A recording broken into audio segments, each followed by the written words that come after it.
మధ్యలో ఉండి ప్రజలకు సేవలు అందిస్తూ ఈ నియోజకవర్గాన్ని అన్ని రంగాల్లో అభివృద్ధి జరిగినటువంటి ఒక ఆకాంక్షతో ముందుకెళ్తున్నటువంటి శాసనసభ్యుల్ని అడుగడుగున అడ్డుకుంటున్నటువంటి రాష్ట్ర ప్రభుత్వం ఒక జైంట్ కిల్లర్గా ఆనాటి ముఖ్యమంత్రి కేసీఆర్ను అప్పటి ముఖ్యమంత్రి ఎన్నికల్లో ఆయన ముఖ్యమంత్రిగా ఇక్కడ కంటెస్ట్ చేశారు. కాబోయే ముఖ్యమంత్రిగా ఆనాడు రేవంత్ రెడ్డి ఈనాటి ముఖ్యమంత్రి ఇద్దరిని కూడా ఇక్కడ ఓడించి ప్రజల మధ్యలో ఉండి ప్రజల ఆశీర్వాదంతో ప్రజెంట్ ముఖ్యమంత్రిని రాష్ట్ర ముఖ్యమంత్రిని ఇద్దరిని ఓడించి గెలిచినటువంటి జైంట్ కిల్లర్గా పెద్ద ఎత్తున అందరి ఆదరాభరణాలు చూరగొడుతున్నటువంటి వెంకటరమణారెడ్డి పైన కక్ష కట్టుకొని కత్తి కట్టుకొని అధికార పార్టీ అనేక రకాలుగా ఇక్కడ ఆయనని అణిచేసేటటువంటి ప్రయత్నం ఓపక్క చేస్తూ ఏ కార్యక్రమాలు చేసినా అభివృద్ధి కార్యక్రమాల్లో అధికార కార్యక్రమాల్లో వారిని భాగస్వాములుగా చేయకుండా ఒక ప్రోటోకాల్ను కూడా పాటించకుండా శాసనసభ్యునిగా వారికి ఇవ్వాల్సినటువంటి సమాచారాన్ని కూడా ఇవ్వకుండా మంత్రులే వచ్చి తమంతట తమే అధికారిక కార్యక్రమాల్లో పాల్గొనడం, కేంద్ర ప్రభుత్వ పథకాలను కూడా వాళ్ళని గొప్పలు చెప్పుకోవడం,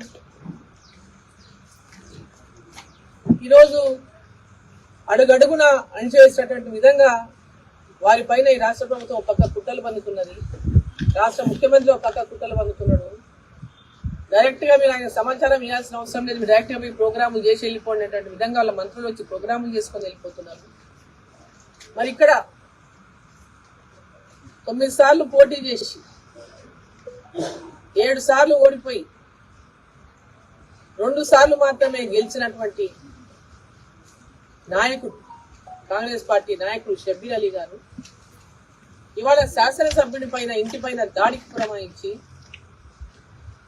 వారి ఇంటి మీదకే వారి కార్యకర్తలను పంపించి వారి ఇంటి పైన దాడి చేయించి ఈరోజు లేనిపోని ఆరోపణలు చేస్తూ అబద్ధపు ఆరోపణలు చేస్తూ తప్పుడు ఆరోపణలు చేస్తూ ఏదైతే ఒక మరక నేను ఏగలను అని కుతంత్రం మన్నుతున్నాడు. మరి ఏదైతే మా శాసనసభ్యుడు ఛాలెంజ్ చేశాడు, మీరు చెప్తున్నటువంటి వాస్తవాలు నిజమే కనుక ఉంటే రండి, కలెక్టరేట్కి రండి అని వాళ్ళ కలెక్టరేట్ కూడా పోయి వచ్చింది. అధికారం వాళ్ళదే కదా, ఇవాళ అధికారం వాళ్ళదే. ఇది ఎవరైతే ఆరోపణ చేస్తున్నాడో ఆ నాయకుడు అధికార పార్టీలో ఉన్నారు, అధికారం వాళ్ళదే ఉంది ఇవాళ. మరి వాళ్ళు ఎందుకు నిరూపించడానికి ముందుకు రానికి భయపడుతున్నారు? ఆరోపణ చేసినప్పుడు దాంట్లో వాస్తవం ఉంటే కదా, అబద్ధాలు మాట్లాడి ఏదో బట్టగాల్చి మీదేస్తే అయిపోతుంది. అక్కడ ఏదైనా చేయొచ్చు, మేము అధికారం ఉంది కాబట్టి మేము ఏమైనా మాట్లాడవచ్చు, ఎన్ని అబద్ధాలైనా చెప్పొచ్చు. ఏ రకంగానైనా ఒక వ్యక్తికి అంటే ఒక నీతివంతమైనటువంటి రాజకీయాలను ఇవాళ నడిపిస్తూ నీతివంతమైన రాజకీయాలను ఉండాల భవిష్యత్తు అనేటువంటి ఒక ఆకాంక్షతో ఒక స్ఫూర్తిగా తీసుకోవాల్సింది పోయి వారి మీద ఆరోపణలు చేసి భూమి వాళ్ళు ఏదో అమ్ముకున్నారని అంటే రకరకాలుగా ఏదైతే తప్పుడు ఆరోపణలు చేసినప్పుడు వాళ్ళు నిరూపించాల్సినటువంటి అవసరం. ఆరోపణలు చేయడం అనేది పెద్ద ఎవరైనా చేయొచ్చు, ఆరోపణలు చేయడం గొప్ప విషయం కాదు, ఆరోపణ చేయడం గొప్ప విషయం కాదు, రుజువు చేయాలి కదా. మీరు దారిన పోయే దానాలయం ఎవరైనా ఏదైనా కామెంట్ చేస్తే ఊరుకుంటారంటే ఊరుకునేటువంటి వ్యక్తి కాదు ఇక్కడ. మీరు చెప్పినటువంటి మాటల్లో నిజం ఉంటే ఖచ్చితంగా ప్రూవ్ చేసి చూపియండి, లేదా క్షమాపణలు చెప్పండి, ముక్కు నేలకు రాసి క్షమాపణలు చెప్పండి, తప్పైంది మీ మీద తప్పుడు ఆరోపణలు చేసినామని. అంతవరకు ఊరుకుండే ప్రసక్తి లేదు.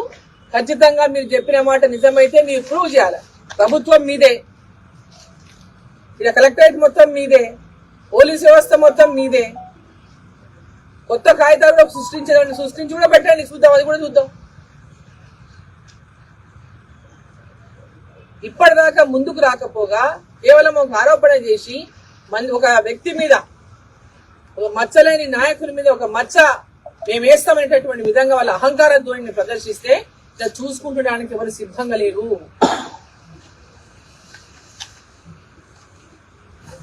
ఇమ్మీడియట్ గా నిజంగా మీరు చెప్పిన మాటల్లో మీరు ఇంకా అదే మాట మీద నిలబడ్డట్టయితే రండి. ఎమ్మెల్యే గారు ఛాలెంజ్ చేసిండ్రు, మీరు రండి. ఏడికి వస్తారా? మీ ముఖ్యమంత్రి ఆఫీస్కి వస్తారా, లేదా కలెక్టర్ ఆఫీస్కి వస్తారా, లేకుంటే కామారెడ్డి చౌరస్తాకు వస్తారా? ఎక్కడికి వస్తారో రండి. మీకు దమ్ము ధైర్యం అంటే వచ్చి ప్రూవ్ చేయండి. అబద్ధాలు మాట్లాడి అవినీతి ఆరోపణలు చేసి చేతులు కడిగేసుకుంటామంటే ఇలా చూసుకుంటూ చేతులు కట్టుకుంటే సిద్ధంగా లేడు. అన్ని రకాలుగా భారతీయ జనతా పార్టీ ఈరోజు మా శాసనసభ్యునికి పూర్తిగా అండగా నిలబడింది. వెంబడి వాళ్ళు ఎందుకు వీళ్ళు అడ్డుకుంటున్నారు మాకు అర్థం కాలే. వాళ్ళు అడ్డుకోవాల్సిన అవసరం ఏమి? హైదరాబాద్ నుంచి ఇప్పుడు మా అధ్యక్షుడు వస్తున్నటువంటి అడ్డుకుంటారు. పోలీసులను పెట్టించి మొత్తం ఇంటి చుట్టూ పోలీసులను పెట్టించి అరెస్టులు చేస్తారు. ఎందుకు చేయాల్సి వస్తుంది అరెస్టులు ఎందుకు చేస్తున్నారు మీరు? ఏ ప్రజాస్వామ్యంలో మనం ఇంకా బతుకున్నాం? ఈరోజు ఈ రాష్ట్రంలో ప్రజాస్వామ్యం అసలు ఉందా? ప్రజాస్వామ్యాన్ని కూని చేస్తూ ఈరోజు మీరు ప్రజలకు స్వేచ్ఛ లేకుండా ఒక మా శాసనసభ్యుని పలకరియాలన్నా, ఆయన ఏం జరిగిందో వచ్చి మాట్లాడాలంటే కూడా మీరు మీ అనుమతి కావాలా? దానికి పోలీసుల అనుమతి కావాలా? ఈ రాష్ట్ర ప్రభుత్వం అనుమతి కావాలా? ఈరోజు నేను కూడా ఎక్కడెక్కడి నుంచో తప్పుకొని ఏ ఊళ్ళ నుంచో దారి తప్పి ఇడికి చేరుకున్నాను.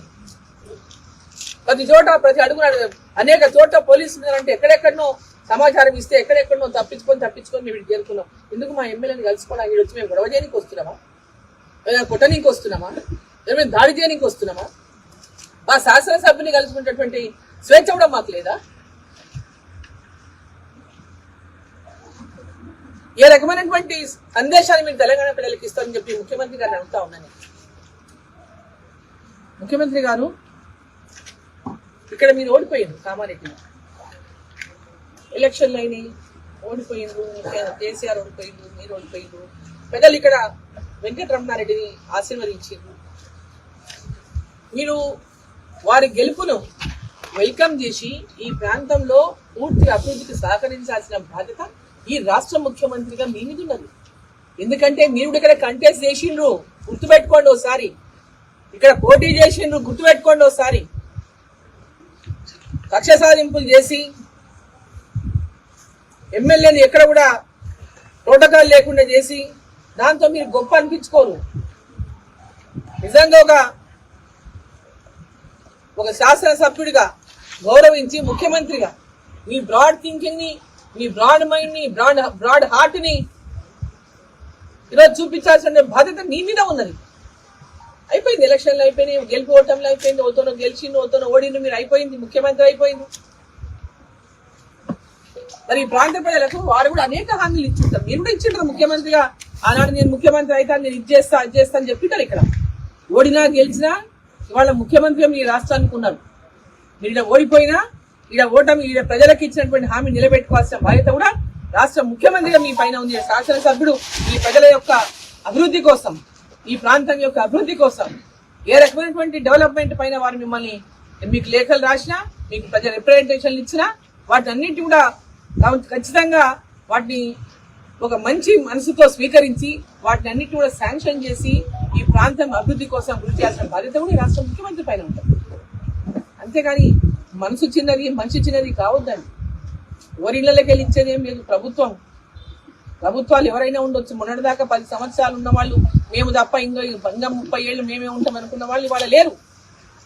ఈరోజు మేము 30 ఏళ్ళు ఉంటామని చెప్తున్నారు. ఇవన్నీ మనం ప్రజల యొక్క తీర్పుతోనే మన కుర్చీలు ఎంతకాలం ఉంటుంది, ప్రజల తీర్పుతోనే ఉంటాయి ఆ కుర్చీలు. ఆ విర్రవీయడం అనేది మంచిది కాదు. ఉన్నప్పుడు ఏమి చేశామన్నదే ముఖ్యం. మనం ఉన్నప్పుడు ప్రజలకు ఏం చేశామన్నదే ముఖ్యం. ఆ విషయాన్ని గుర్తుంచుకొని ప్రజలకు ఆ యొక్క మేలు చేస్తే, మీరు ఇక్కడ ఇచ్చినటువంటి ఆ యొక్క ఎన్నికల హామీలు మీరు ఏమేమి ఇచ్చిండ్రో, ఎన్నికల్లో మీరు హామీలు మస్తు ఇచ్చుంటారు. నన్ను గెలిస్తే ఇచ్చేస్తా అది చేస్తా అని. ఆ హామీలను నెరవేర్చండి. ఇక్కడ ప్రాంత ప్రజలు స్థానికుడిగా అందుబాటులో ఉంటాడు. మాకు మాకు ఎల్లప్పుడూ అందుబాటులో ఉండి మా సమస్యల కోసం మా ఎంబడి ఉన్నాడని చెప్పి ఆశీర్వదించి గెలిపించిండ్రు అంటూ అటువంటి ఒక మీ ఇద్దరిని ఓడగొట్టి గెలిపించిందంటే చాలా గౌరవించాల్సిన బాధ్యత మీ పైన కూడా ఉంది. ప్రజల తీర్పుని గౌరవించాల్సిన బాధ్యత కూడా మీ పైన ఉంది. అంతే తప్ప ప్రజాస్వామ్య విలువలంతా కూడా ఈరోజు కాలరాసి మేము అడ్డగోలుగా మాట్లాడతాం, మేము అడ్డగోలుగా డామినేట్ చేస్తాం, అడ్డగోలుగా బద్నాం చేస్తాం, అడ్డగోలుగా ఆరోపణలు చేస్తాం అంటే ఎదురు వాళ్ళు కూడా పిల్లిని రూమ్లో వేసి కొట్టినంతసేపు ఊరుకుంటుంది. ఎదురు తిరిగితే ఎవరు కూడా దాన్ని అడ్డుకట్ట వేయలేరు, గుర్తుపెట్టుకోండి. ఎదురు తిరిగి మీ మీద దాడికి వచ్చేంత పని చేయకముందే సరిదిద్దుకుంటే మంచిది. ఎవరెన్ని రకాల అవినీతి చేసిండ్రో ప్రజలకు అందరికీ తెలుసు, చెప్పాల్సిన అవసరం లేదు. అవినీతి పరులు ఎవరో నీతి పరులు ఎవరో ప్రజలు ఆశీర్వదించిండ్రు. నీతి పరుడు అనే కాబట్టి ఆశీర్వదించిండ్రు. ఇమీడియట్ గా మీరు ముఖ్యమంత్రిగా మీ యొక్క నాయకుడు చేసినటువంటి ఆరోపణలను వెంబడే విత్డ్రా చేసుకోమనండి, లేదా నిరూపించమనండి. నిరూపించలేకపోతే విత్డ్రా చేసుకోమని తప్పైందని చెప్పి క్షమాపణ కోరమనండి.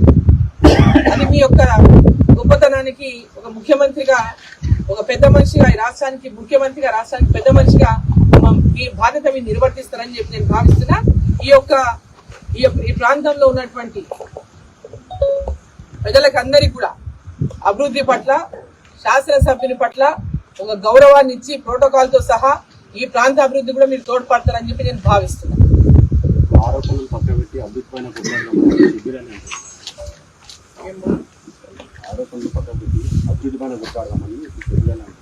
మరి నిధులు రాష్ట్ర ప్రభుత్వం 8,000 కోట్లు ఇస్తుందో ఏమని నేను వద్దంటే ఇస్తామండి. వెల్కమ్. అభివృద్ధి పైన కొట్లాడదాం అనేటోళ్ళు ఆరోపణలు చేయరు కదా. తప్పుడు ఆరోపణ చేయడం అనేది రాజకీయాల్లో ఎవరికైనా సమంజసం కాదు. రాజకీయాల్లో ఎన్నైనా ఉండొచ్చు, కానీ అబద్ధపు ఆరోపణలు చేసి ఒక వ్యక్తిని మసగబారేటటువంటి వ్యక్తిత్వాన్ని మసగబారేటటువంటి విధంగా చేయడం అది అప్రజాస్వామికం. చేతగాని వాళ్ళు ఆ పని చేస్తారు, చేతగాని వాళ్ళు ఎవరు ఆ పని చేయలేరు. చేతగానప్పుడే ఆ విధమైనటువంటి ఆరోపణలు చేసి తెలిసి మనిషి మీద బ్లేమ్ చేసి ఏదో వాళ్ళకు ఉన్నటువంటి గౌరవాన్ని, వాళ్ళకు ఉన్నటువంటి పబ్లిక్ లో ఉన్నటువంటి వాళ్ళ యొక్క గౌరవాన్ని తగ్గించే ప్రయత్నం చేస్తారు.